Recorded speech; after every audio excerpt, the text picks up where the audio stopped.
నమస్తే అండి, welcome to my channel Lakshmi Ramana recipes. ఈరోజు ఒక రెండు మంచి హెల్దీ అండ్ టేస్టీ రెసిపీస్ని వీడియోస్ పోస్ట్ చేస్తున్నానండి. అవేంటంటే కొత్తిమీర పచ్చడి అండి. ఆ కొత్తిమీర పచ్చడిలోకి ఈరోజు నేను కాంబినేషన్గా బెండకాయతో వేపుడిని ప్రిపేర్ చేస్తున్నానండి. రెండు గ్రీనే అండి. టేస్ట్ అయితే ఎక్సలెంట్గా ఉంటుంది. కాంబినేషను వేడి వేడి అన్నంలో నెయ్యి వేసుకొని ఆ కొత్తిమీర పచ్చడి వేసుకొని ఈ బెండకాయ వేపుడుతో తింటే సూపర్గా ఉంటుంది. మామూలుగా మనం కొత్తిమీరని తెచ్చుకుంటూ ఉంటాం కదండి మార్కెట్లో. అలాంటప్పుడు మనకు కొద్దిగా ఎక్కువగా ఉంటుంది కాబట్టి మనం వేస్ట్ చేయకుండా ఈ విధంగా మనం పచ్చిమిరపకాయలు వేసేసుకొని కొత్తిమీరతో పచ్చడి చేసుకుంటే చాలా బాగుంటుంది. ఇందులో ఫైబర్ అనేది ఎక్కువగా ఉంటుంది. అలాగే బీపీని కంట్రోల్ చేసేదానికి కూడా ఈ కొత్తిమీర అనేది బాగా హెల్ప్ చేస్తుందండి. ఇక్కడ నేను ఒక పెద్ద కట్ట కొత్తిమీరని నీట్గా ఒలిచేసేసుకొని లైట్గా కాడలతో ఒక 3-4 సార్లు శుభ్రంగా కడిగేసిన తర్వాత ఈ విధంగా హోల్స్ ఉన్న గిన్నెలో వేసేసుకొని వాటర్ అంతా డ్రైన్ చేసి పెట్టాను. అలాగే ఒక 1/2 కేజీ బెండకాయలను కూడా శుభ్రంగా కడిగేసిన తర్వాత ఒక హోల్స్ ఉన్న గిన్నెలో వేసేసుకొని మనం ఒక 10 నిమిషాలు అలా పెట్టేసామంటే ఆ వాటర్ అంతా డ్రైన్ అయిపోతుందండి. కావాలంటే మనం పొడి క్లాత్తో తుడుచుకోవచ్చు, లేదు టైం ఉన్నప్పుడు అలా కడిగేసి పెట్టామంటే అందులో ఉన్న నీళ్ళన్నీ పోతాయి, జిగురు అనేది లేకుండా ఉంటుంది. చూడండి, ఈ సైజులో ముక్కలు కట్ చేసి పెట్టాను. ముందుగా మనం కొత్తిమీర పచ్చడిని ప్రిపేర్ చేసేసుకుందాం. స్టవ్ వెలిగించుకొని పెనం పెట్టేసుకోవాలి.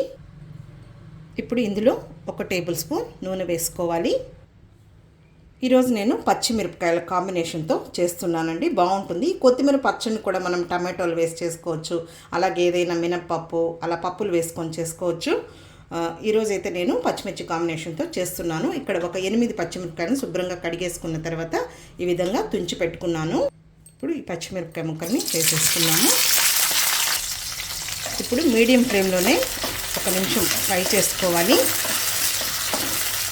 పచ్చిమిరపకాయలు డైరెక్ట్గా వేయకుండా ఈ విధంగా తుంచి వేసుకున్నామంటే పైన పడకుండా ఉంటాయండి. చూడండి, ఇప్పుడు పచ్చిమిరపకాయలు కొద్దిగా వేగాయి. ఇందులో ఒక 8 వెల్లుల్లి రెబ్బల్ని లైట్గా పొట్టు తీసుకొని వేసుకోవాలి. అలాగే ఒక చిన్న నిమ్మకాయ సైజంత చింతపండుని కడిగి వేసేసుకున్నాము. ఇప్పుడు ఇవన్నీ కొద్దిగా వేగిన తర్వాత కొద్దిగా పచ్చి కరివేపాకు కూడా వేసుకోవాలి. చివరగా ఒక 1/2 టీ స్పూన్ జీలకర్ర వేసేసుకొని జస్ట్ లైట్గా ఫ్రై చేసేసుకోవాలి. ఓకే అండి, ఇప్పుడు ఇది వేగిపోయింది. ఇది తీసుకొని పక్కన పెట్టేసుకుందాం. ఒక గిన్నెలోకి తీసేసుకున్నాము. చూడండి, ఈ విధంగా వేగితే సరిపోతుంది పచ్చిమిరపకాయ ముక్కలు.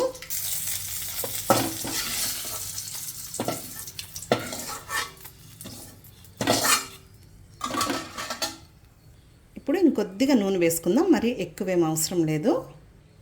ఇంకా ఈ కొత్తిమీరని వేసేసుకుందాము.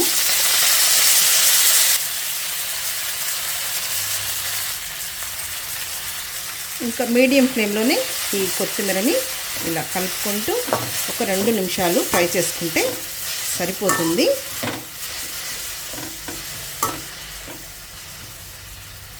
నేను ఆల్రెడీ చాలా రకాల కాంబినేషన్ ఫుడ్ రెసిపీస్ని వీడియోస్ పోస్ట్ చేశానండి. చాలామంది సబ్స్క్రైబర్స్ అడుగుతూ ఉంటారు, అక్క కాంబినేషన్ ఫుడ్ మీరు వీడియోస్ అప్లోడ్ చేయండి అని. సో ఒకసారి చూసి ట్రై చేయండి, చాలా బాగుంటాయి. ఎక్కువ ట్రెడిషనల్ రెసిపీసే ఉంటాయండి. తర్వాత ఈ కొత్తిమీరను కూడా మనం లేత కాడలు ఉన్నంత వరకు వేసుకోవాలండి. పీచు పదార్థం అనేది ఎక్కువగా ఉంటుంది. మనం ఇలా కొత్తిమీర పచ్చడి చేసుకున్నప్పుడు బెండకాయ కాకుండా వంకాయ, గోరుచిక్కుడు, తర్వాత చిక్కుడుకాయ, పొటాటో, అలా రకరకాల మనం కాకరకాయ అలా వెజిటబుల్స్తో ఫ్రై అనేది చేసుకోవచ్చండి. చాలండి, మరీ ఎక్కువ ఓవర్గా కూడా ఫ్రై చేసామంటే మనకు మాడిపోతుంది, అలాగే చేదని అనిపిస్తుంది. ఇప్పుడు స్టవ్ ఆఫ్ చేసేసుకొని ఇది తీసి పక్కన పెట్టేసుకొని చల్లారనిద్దాము. ఇప్పుడు ఒక మిక్సీ జార్ తీసుకొని ముందుగా మనం ఇవన్నీ వేయించి పెట్టుకున్నాం కదా పచ్చిమిర్చి, అవి ఇందులో వేసేసుకుందాము. మీకు రోల్ అవైలబుల్ ఉంటే రోట్లో కూడా దంచుకోవచ్చండి. ఈ మిక్సీలో కూడా అచ్చు మనం రోట్లో లాగే చేసుకోవచ్చు. రుచికి సరిపడా రాళ్ళుప్పు వేసుకొని జస్ట్ ఒకసారి ముందుగా గ్రైండ్ చేసుకోవాలి. చూడండి, మరీ మెత్తగా వేయకూడదు. చూడండి, ఈ విధంగా కచ్చా పచ్చగా ఉండేటట్లు గ్రైండ్ చేసుకోవాలి. ఇప్పుడు ఈ కొత్తిమీరని వేసేసుకుందాము. కొద్దిగా నీళ్లు వేసేసుకొని మరీ కంటిన్యూగా కాకుండా నిలుపుకుంటూ కొద్దిగా కచ్చా పచ్చగా ఉన్నట్టు గ్రైండ్ చేసుకోవాలి. చూడండి, ఈ విధంగా మనం మిక్సీ పట్టేసుకోవాలి. ఇప్పుడు ఇందులోకి మెయిన్ టేస్ట్ ఇచ్చేది పచ్చి ఉల్లిపాయలండి. ఒక మీడియం సైజులో ఉన్న ఉల్లిపాయని చూడండి ఈ సైజులో ముక్కలు కట్ చేసి వేసుకోవాలి. ఇంక ఈ పచ్చడికి ఇంకేం పోపు ఉండదండి. పోపు వేసే పచ్చడి ఇంకొక డిఫరెంట్ స్టైల్ అనమాట. నేను అది ఈసారి మీకు వీడియో పోస్ట్ చేస్తాను. పెరుగన్నంలో కూడా చాలా బాగుంటుందండి. ఇప్పుడు జస్ట్ ఒకసారి గ్రైండ్ చేసేసుకోవాలి. ఓకే అండి, చాలండి. మరి మెత్తగా మనం గ్రైండ్ చేయకూడదు. ఈ విధంగా మనకు కనిపిస్తూ ఉండాలి. రోటీల్లో కూడా చాలా బాగుంటుందండి. దోశ ఇడ్లీలో కూడా సూపర్గా ఉంటుంది. ఇప్పుడు ఈ పచ్చడిని డిష్ అవుట్ చేసేసుకుందాము. ఆ మిక్సీ జార్లో కొద్దిగా నీళ్ళు వేసుకుంటే సరిపోతుందండి. ఓకే అండి, ఇప్పుడు తీసి పక్కన పెట్టేసుకొని బెండకాయ ఫ్రైని ఎలా ప్రిపేర్ చేసుకోవాలో చూద్దాము. స్టవ్ వెలిగించుకొని పెనం పెట్టేసుకుందాము. ఇప్పుడు ఇందులో ఒక 3 టేబుల్ స్పూన్ల నూనె వేసుకుందాము. నూనె వేడెక్కింది. ఈ బెండకాయ ముక్కల్ని వేసేసుకుందాము. ఇప్పుడు మీడియం ఫ్లేమ్కి హై ఫ్లేమ్కి అడ్జస్ట్ చేసుకుంటూ ఈ బెండకాయ ముక్కల్ని కలుపుకుంటూ ఫ్రై చేసేసుకోవాలి. మూత ఏం పెట్టాల్సిన అవసరం లేదండి. మధ్య మధ్యలో ఇలా కలుపుకుంటూ ఫ్రై చేసుకున్నామంటే మనకు మంచి కలర్లో ఫ్రై అవుతాయి. అలాగే జిగురు కూడా లేకుండా ఉంటుంది వేపుడు అనేది. కొద్దిసేపు ఫ్రై చేసుకున్న తర్వాత మనం కొద్దిగా సాల్ట్ వేసుకున్నామంటే ఇంకా బాగా క్రిస్పీగా వేగుతాయి. ఇప్పుడే వేసామంటే చెమ్మ వస్తుంది, మళ్ళీ జిగురు జిగురుగా ఉంటుంది.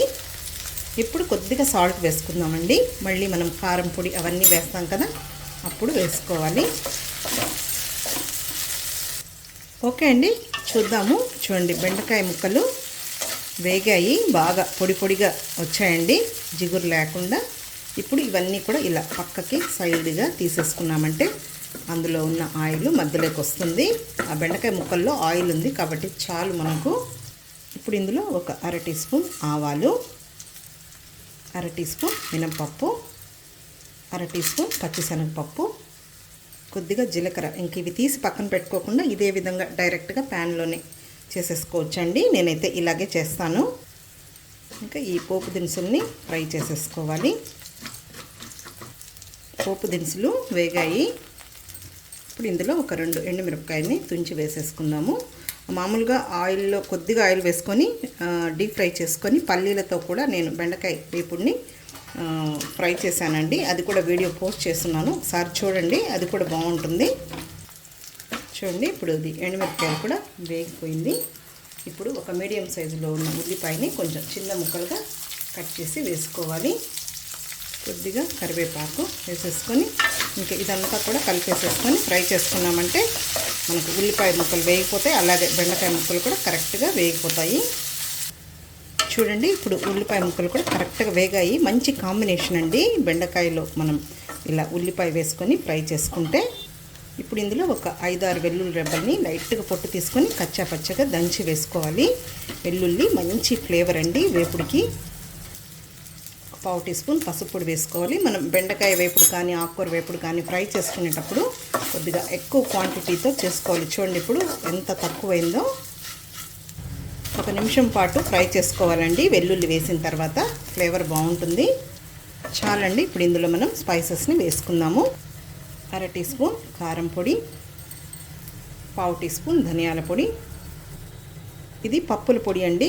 మనం చట్నీ చేసుకుంటాం కదా, కొబ్బరి చట్నీ, అందులో వేసుకుంటాం కదా, అది పుట్నాల పొడి అంటాం కదా, అది 1 టీ స్పూన్ వేసుకోవాలి. అది మనం మెత్తగా కాకుండా కొద్దిగా కచ్చా పచ్చగా ఉండేటట్లు దంచుకోవాలి. ఇప్పుడు ఇందులో కొద్దిగా సాల్ట్ వేసుకుందాము. ముందుగా కొద్దిగా వేసుకున్నాము. ఇదంతా ఒకసారి కలిపేసేసుకుందాము. చూడండి ఎంత బాగా మనకు సౌండ్ వస్తుందో, క్రిస్పీగా, ఎక్కడికైనా జిగురు లేకుండా. ఇప్పుడు మనం ఎక్కువసేపు ఫ్రై చేయకూడదు, స్టవ్ ఆఫ్ చేసేసుకుందాం. అంతే అండి, బెండకాయ వేపుడు కూడా ఈ స్టైల్లో రెడీ అయిపోయింది. మనం ఇందులో పొడిని కూడా మార్చి చేసుకోవచ్చండి, బెండకాయ వేపుడులో పొడిని కూడా. ఇప్పుడు 2 రెసిపీలు రెడీ అయిపోయాయి కాబట్టి ఇప్పుడు మనం డిష్ అవుట్ చేసేసుకుందాము. ఓకే అండి, ఇక్కడ నేను ప్లేట్ రెడీ చేసి పెట్టాను. ఇప్పుడు వేడి వేడి అన్నంని డిష్ అవుట్ చేసేసుకుందాము. ఈ క్లైమేట్కి చాలా బాగుంటుందండి ఈ కాంబినేషన్ అయితే. అలాగే పచ్చడిని బౌల్లో వేసేసుకుందాము. ముందుగా నేనైతే ఎక్కువగా ఈ కాంబినేషన్ చేస్తూ ఉంటానండి. నచ్చితే మీరు కూడా ఒకసారి ట్రై చేయండి, చాలా బాగుంటుంది. అలాగే బెండకాయ వేపుడు. ఈ బెండకాయ వేపుడిని అన్నంలో కూడా కలుపుకొని తినచ్చండి.